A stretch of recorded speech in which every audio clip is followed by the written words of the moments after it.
Миграцияда жүрүп, көп тажрыйбаны арттырып, анын негизинде туулуп өскөн жеринде чакан цех ачып, жаңы жумушчу орундарын түзүп, сыртта чогуу иштеп жүргөн жоро жолдошторун жумуш менен камсыз кылгандар да жок эмес. Алардын бири Баткен шаарынын тургуну Айтбай Алжиров. Ал 13 жыл миграцияда жүрүп, 2 жыл мурун Баткенге кайра келип, үй эмеректерин жана курулуш материалдарын чыгаруучу цех ачкан.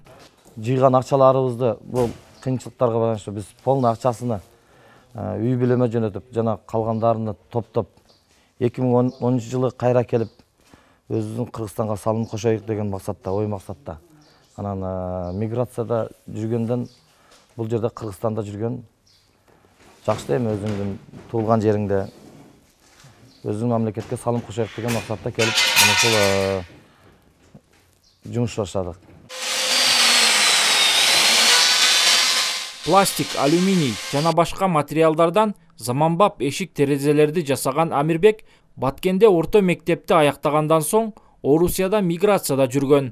Азыр эми миграцияда жүрүп үйрөнгөн устачылык кесиби менен Баткенде элге кызмат көрсөтүүдө. 2007 Москва барганмын. Şu Москва баргандан бери şu стройкада иштеймин. Квартирада иштегенмин. Квартира ремонту. Шол анан 5 жыл дегенде бир келип, дагы барып, дагы иштеп келгенмин, 2 жыл. Шундан бери бияка келип, шо мына иштеп атабыз. Бирок баары эле ойдогудай эмес. Баткендин чек арадагы айылдарында калктын саны кескин азайып, жумушка жарандуу жаштар дээрлик калган эмес. Мындан улам айылга жаштарды кайтарып, миграцияны токтотуу үчүн жумушчу орундарын түзүү зарыл. Бишкекке көчүп кетип атат, башка райондорго көчүп кетишке мажбур болуп атат. Бул жерде эч кандай ишибиз жок. Кечке чейин үйдө жаткандан эч кимге азыр пайда жок да.